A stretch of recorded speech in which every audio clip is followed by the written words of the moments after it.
Top 3 ETFs que mais se valorizaram em fevereiro, nos últimos 30 dias. E claro, o que essa lista tem em comum e que sinais a gente está tendo desses ativos. Lembrando que esse vídeo aqui, ele não é uma recomendação de investimentos, tá bom?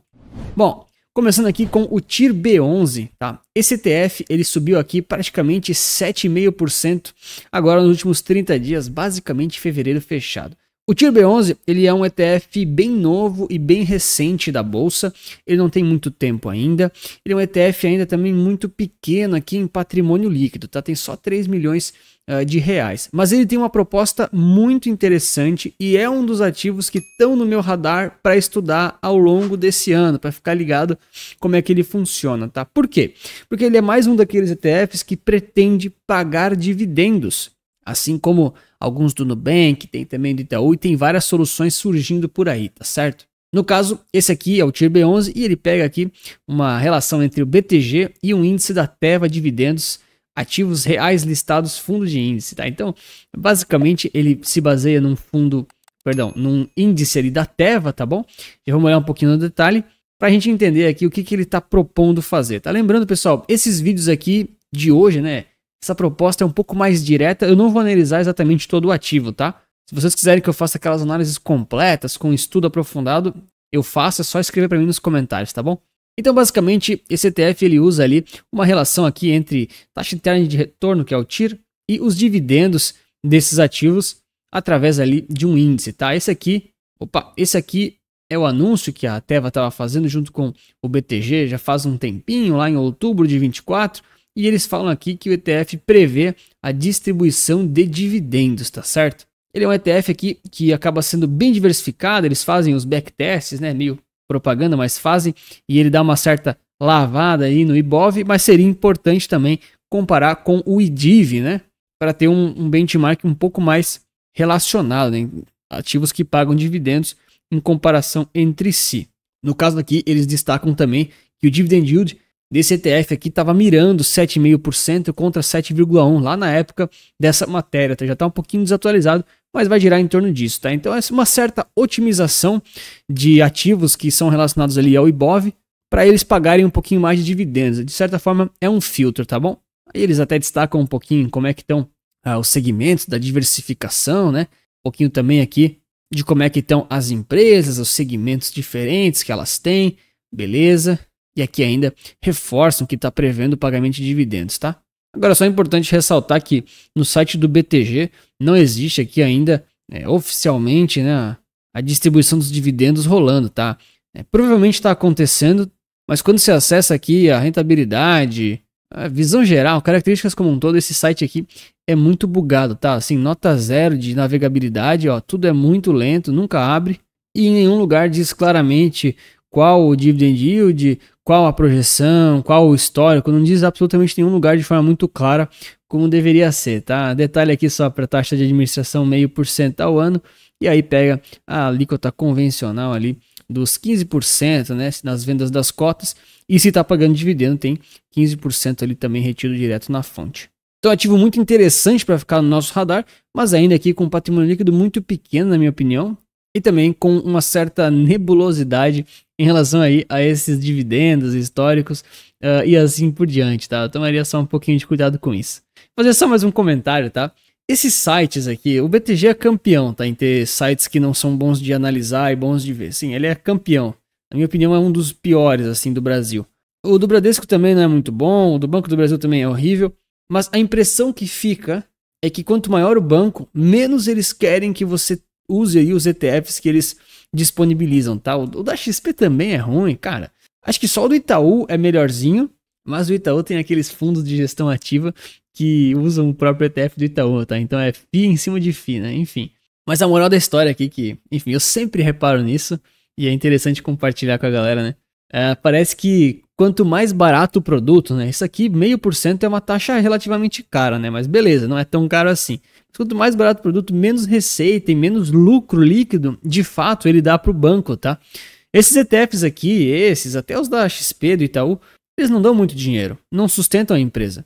Eles pagam os custos ali, rodam uma operação, mas assim, não é isso que eles querem. Por isso que eles não investem em bons sites, não investem em marketing, não investem em divulgação e por isso que tantas outras gestoras mais independentes, várias delas eu falo aqui no canal, né? Várias, elas têm sites muito melhores, marketing muito melhor e elas necessariamente precisam que os ETFs tenham volume, porque elas são gestoras de ETFs, então elas precisam desse giro, né?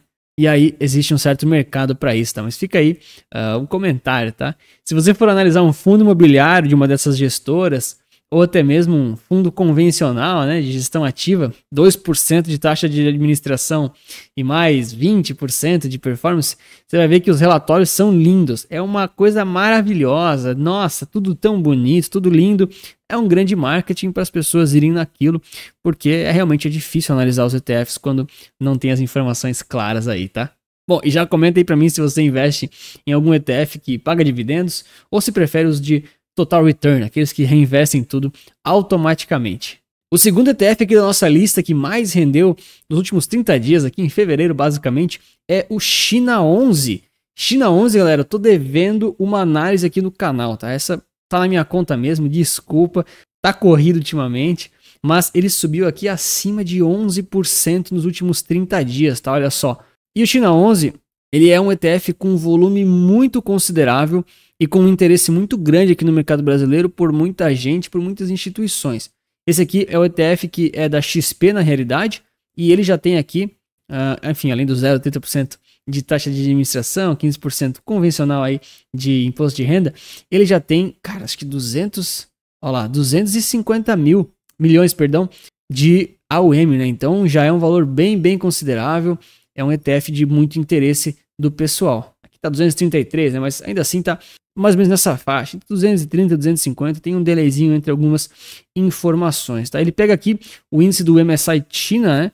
E eu vou fazer um vídeo completo sobre essa questão do China 11, tá? Porque não é tão simples pra gente, como brasileiros, né? Apenas olhar e falar, vai subir, vai cair, não sei o quê. Porque quando a gente está aqui no Brasil, a gente está exposto ao real versus dólar. Tá? E quando você está comprando o MSCI China aqui, você está, de certa forma, se expondo ao dólar versus o iene chinês. Então, existe meio que essa tríplice entre várias moedas, existe uma relação entre essas economias todas, tá bom? E mesmo, por exemplo, que algumas dessas empresas podem ter capital fora da China, filiais fora da China, existe uma relação entre a economia chinesa, o dólar e o real, tá? Então, é um pouquinho mais complicado, tá? Mas, ó, tá na minha lista, eu vou fazer um vídeo sobre o China 11, daí no detalhe, estudando todo o histórico, né? As janelas móveis, análise de longo prazo, com isso um pouquinho mais detalhado, tá bom? Ó, e já deixa o like, se inscreve para não perder nenhuma dessas análises completas que eu vou fazer no futuro, ou até mesmo para você olhar as que eu já fiz no passado, que tem bastante coisa aí. Bom, e o número 1 ali dos 30 dias que mais se valorizou é o Corn 11. Olha só, quase 12% de valorização. Esse aqui que é o ETF lá do Banco do Brasil relacionados aos contratos futuros do preço do milho. Olha só o resultado que, enfim, financeiramente que o Corn 11 retornou, tá? Então, assim, pessoal, é difícil você ter Corn 11 na carteira com um peso muito grande, assim, por investimento, tá? Geralmente quem usa isso aqui é hedger agricultor ou quem tem uma tese mais de commodity assim por diante, tá? Mas é um ETF muito interessante porque ele de fato permite uma exposição a esse setor. Então, taxa de administração 0,45, ele vai pegar aqui uma média dos contratos futuros aqui desse mercado de milha, né? Muito correlacionado com várias commodities. E aqui o Banco do Brasil é tão legal que nem um gráfico que eles colocam no site deles, né? É muito interessante isso, como eles não estão nem aí para esse tipo de produto. É muito legal. Eu sinto que eu estou no caminho certo. Mas eu peguei aqui o gráfico dos três para a gente poder comparar, analisar e fazer aqui algumas observações só para não passar em branco, tá? Porque um vídeo lista assim, top 3, não sei o que, é legal, então mas a gente tem que ter uma conclusão aqui para isso aqui realmente ter um valor, tá? Então vamos lá. Parando para analisar aqui, tem o China 11 ali em cima, o TIRB 11 no meio e o Corn 11 aqui embaixo, tá? Lembrando que eles estão ali com um prazo mais longo aqui do gráfico, né? Só 30 dias. Então o que eu reparo aqui de forma bem relevante, né? Cara, o TIRB 11, esse cara mais azul aqui, né? Ele é muito recente, tá? Então, só ali de outubro de 2024 e tal, não dá para analisar muito, tá bom? Vou excluir ele aqui da análise por um instantinho, pelo menos.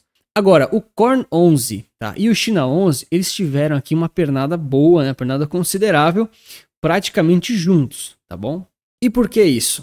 Bom, de certa forma, a China ainda não é um país desenvolvido, né?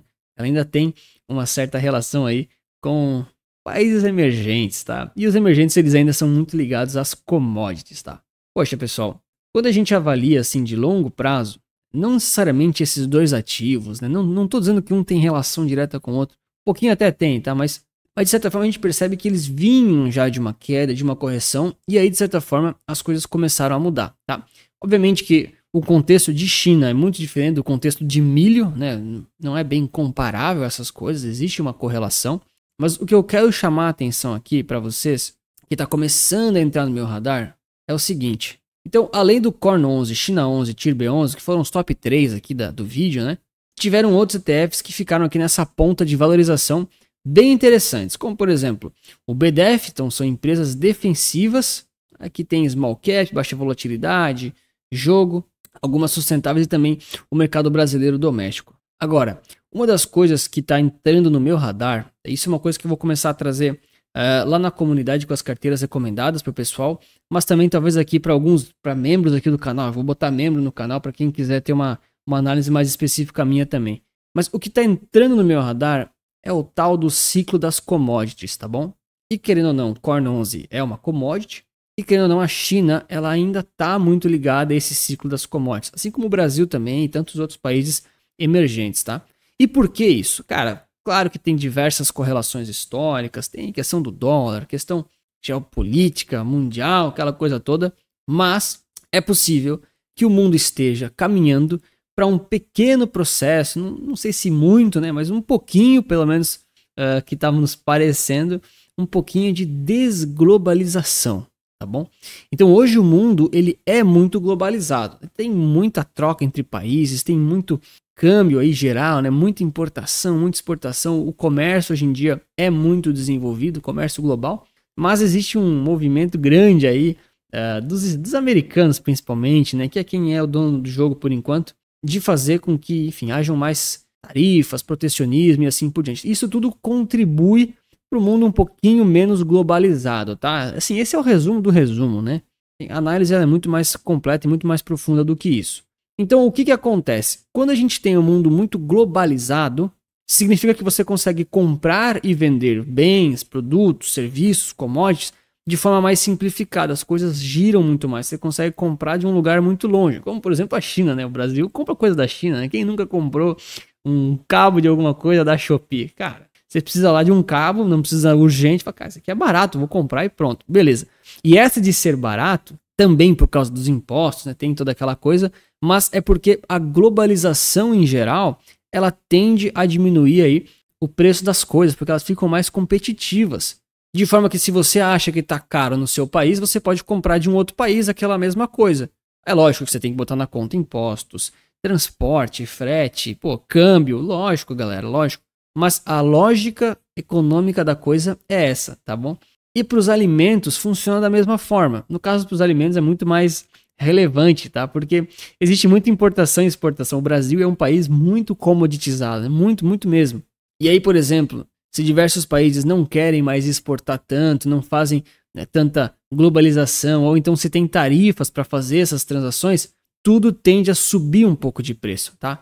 Não estou dizendo que vai ser um grande boom das commodities. Obviamente esse vídeo aqui não é uma recomendação de investimentos, mas quando o mundo fica menos globalizado, tende a ser um pouco mais inflacionado. Pelo menos esses bens aí que são mais comoditizados e que acabam tendo um pouco mais aí de giro entre os países de forma um pouco mais global. E isso, obviamente, contribui aqui para essa pressão tanto em Corn 11, tanto outros ETFs, né? Isso aqui, o preço do Corn 11 é muito atrelado ao dólar, tá? Se o milho sobe a níveis globais, sobe aqui também, pô. Mesma coisa com o café, com a soja, com tantos outros ativos aí de commodities, por exemplo, tá? E aí é possível que o Brasil também se beneficie disso de alguma forma, por causa dessas empresas que vendem commodities, que estão ligadas a esses mercados, né? Lógico que não quer assim simples sair comprando, né? Tem que, olhar um monte de coisa, mas essa é uma das coisas que eu tá começando a entrar um pouquinho mais no meu radar, tá bom? E querendo ou não, tem um impacto grande aqui no milho e também na China, tá? Porque não quer dizer se as coisas ficam mais caras, que a China, por exemplo, vai transacionar menos, que ela vai comercializar menos. Pode ser que ela continue fazendo aquele volume, só que as coisas fiquem um pouco mais caras. Então, talvez ela tenha algum tipo de lucro maior, ou talvez, se ela manter os preços, ela tenha aí uma demanda maior para atender a níveis globais, tá? Aí precisa de uma análise completa, e senão esse vídeo aqui não vai acabar nunca. Lembrando, claro, que para sua carteira pessoal, ou até para as minhas carteiras recomendadas, o ideal nunca é você entrar com tudo num único ativo, né? Então, independente se você, por exemplo, tem uma tese própria em relação à China, em relação ao Corn 11, em relação ao SP500, né? Que seja, alguma ação aqui do Brasil, Banco do Brasil, que seja, né? O ideal é sempre a gente fazer entradas fracionadas para nunca estar exposto de forma muito brusca de uma vez só. É o famoso DCA, né? Vou deixar recomendado um vídeo aqui no final que eu explico no detalhe essa estratégia aí. Mas no final das contas é importante você unir aí o seu perfil de risco, os seus objetivos e aí buscar de certa forma essas possíveis oportunidades e estar alinhado aí com o ciclo econômico, tá bom? Se você não tem ideia de como fazer isso e não entendeu nada do que eu falei, eu tenho as minhas carteiras recomendadas aqui, tanto para crescimento de patrimônio quanto para renda passiva. Só você acessar aqui o QR Code ou o link da descrição que tá tudo lá explicado. Bom, eu quero saber de você, né? Você tem China 11 ou Corn 11 na carteira? Tá surfando essa alta? Vai rebalancear? Vai segurar? Como é que vai fazer aí? Tá aqui então o vídeo sobre DCA, aquela entrada fracionada e gradual nos ativos aí de renda variável. E lógico, muito obrigado pela sua inscrição e seu like. E lembre-se que investir certo resulta capital.